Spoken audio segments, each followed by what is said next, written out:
Born too late to explore the world. Born too early to explore the stars. Born just in time to, explore imaginary worlds. And just in time for the best anime titties man has ever drawn. The spirit of adventure never truly dies. I recently found myself wandering around parts of Whiterun that I wasn't familiar with, and just so happened to stumble upon the catacombs. I had no idea this was here. Maybe once have I been here, but I definitely don't remember it. It got me thinking about all the things I've passed by and not paid attention to, or the untold stories unraveling themselves in front of me that I've just walked right past. And I thought, you know what? Didn't I make a video about this kind of thing already? So let's do that again. Do it again.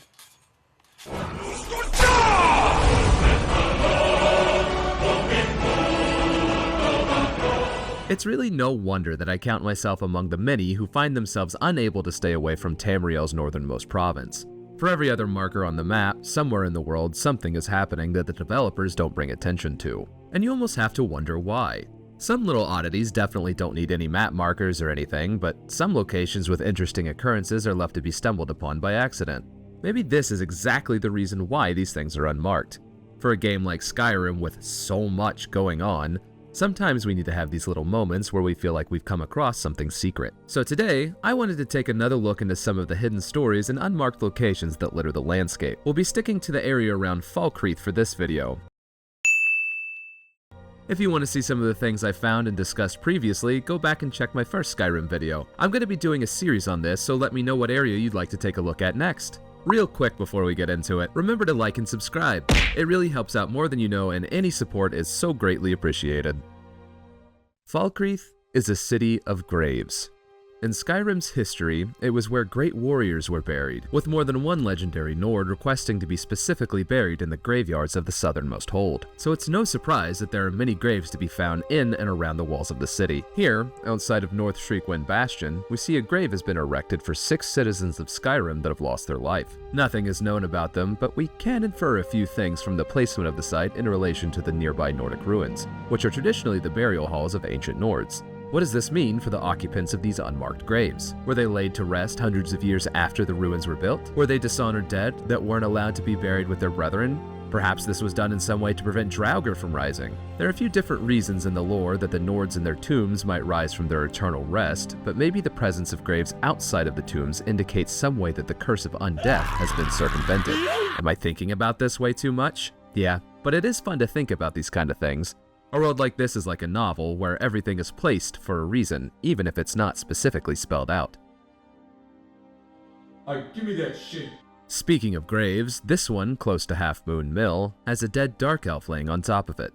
Ah yes, this is one of those sky burials I've heard so much about.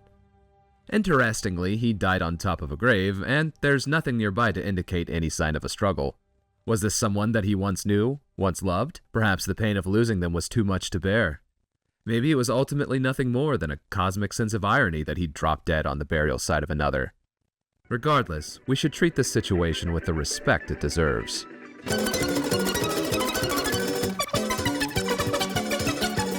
Wait. What? I've been hunting and fishing in these parts for years.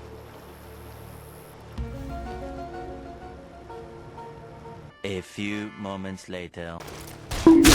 Continuing the theme of final resting places, high in the rocky outcrops along the White River, we can find the very well-hidden body of what was once a deer. Sorts. In its ribcage, we find the culprit to the creature's demise, an indigestible emerald. This one is more of a funny, honorable mention, though I will say I'm curious as to how it ate the thing just fine, but couldn't get it out when push came to shove. In the hills east of the hold proper, an absolutely picturesque cottage lies nestled next to a waterfall, which forms a basin perfect for relaxing in. Unfortunately, the prospectors lucky enough to secure this spot hadn't expected a dragon to move into the nearby mountain. We find their charred remains frozen in permanent terror. A note inside the cottage reveals that they had reached out to the local authority to do something about it, but they clearly didn't. The word of the day is death, children. Moving away from the morbid for a moment, along the way to the Twilight Sepulchre, you'll notice these two outposts on either side of you as you pass through. If you find your way up to this one here, there's a makeshift shrine of Akatosh. Why here, of all places? There's nothing nearby to indicate someone is living in the area, and it doesn't look like the Sepulchre is getting that many visitors. Maybe we can infer the religious ideologies of the people that have settled in this area. Maybe we can infer more by looking a few steps away. In the small clearing directly behind the shrine, there's a fairy ring. For all of those who have no idea what that is, it's a concentric ring of mushrooms that sometimes occurs naturally. There you go, you learned something about Skyrim and something about the real world too. Yes, a place exists outside of Tamriel. It'll all be okay soon. Anyway, in the center of the fairy ring is a pile of some long-gone person's once belongings. Among them we find a skull, a blood splatter, and a book with an arrow in it. The book is, pretty long. It's a translation and discussion of a piece of ancient poetry about Topal the Pilot, one of the first people to discover and chart parts of Tamriel. If you take the time to read it, it gives you a good introduction to the absolute batshit insanity that is Elder Scrolls lore. Truthfully, there's not much to read from this, and I kinda like that. Not everything needs to have an explanation, especially when there's so much around to tell a story. A little oddity like this is most appreciated. And now I want a Wild Wasteland type mod for Skyrim. I don't think I'd ever get bored. Another honorable mention is the Money Tree. Right to the north and a little west of North Brittleshan Pass, there's a very large tree that honestly looks like some sort of horrible sea monster. Inside it on one end, you'll find a small lockbox with a little treasure in it. Not far from here are the ruins of what seems to be a prison. Most of the architecture has crumbled away, but a few things remain. Here we find one of the animal matching puzzles usually found inside Nordic ruins. If you look down the hill, you'll find a metal grate in the ground. Beneath it, we can see a small depression where a chest and the body of the prison's occupant have sat undisturbed for untold numbers of years. Honestly, there's not much down here, and neither the chest nor the body give us any leads as to why this person was thrown into such an interesting prison. There is, however, a skill book down here that increases the destruction skill. Maybe this can give us some insight into the imprisonment. Perhaps he was dabbling in magic others thought too dangerous.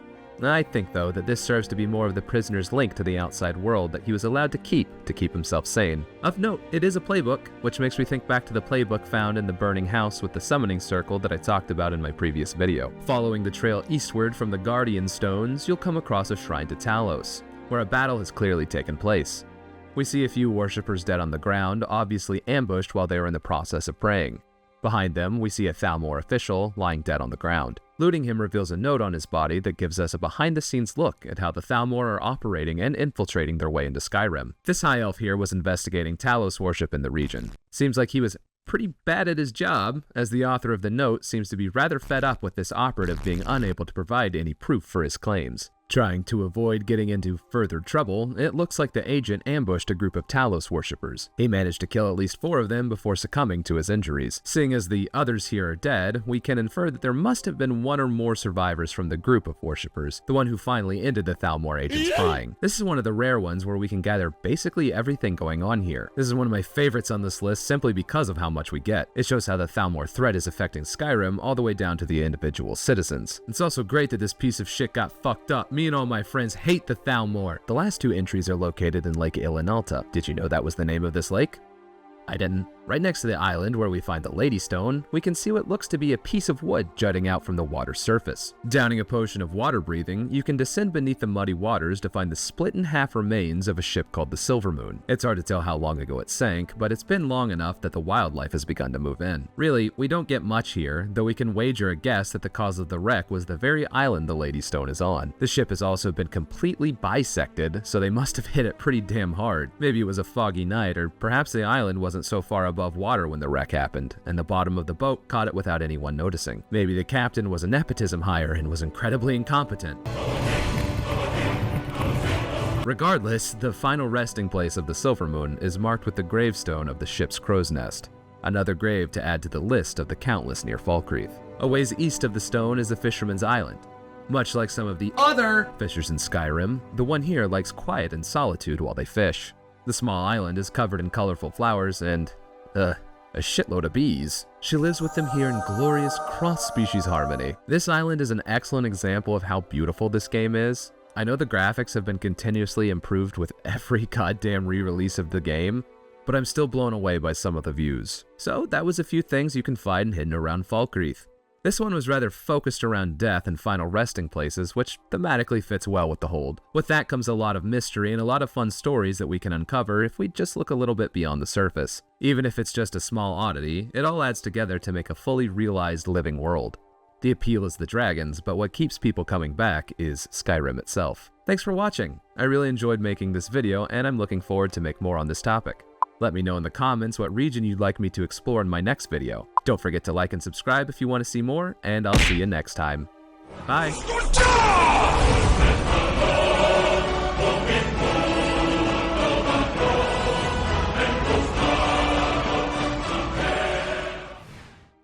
Trying to avoid getting into further trouble, it looks like the agent ambushed a group of Talos worshippers.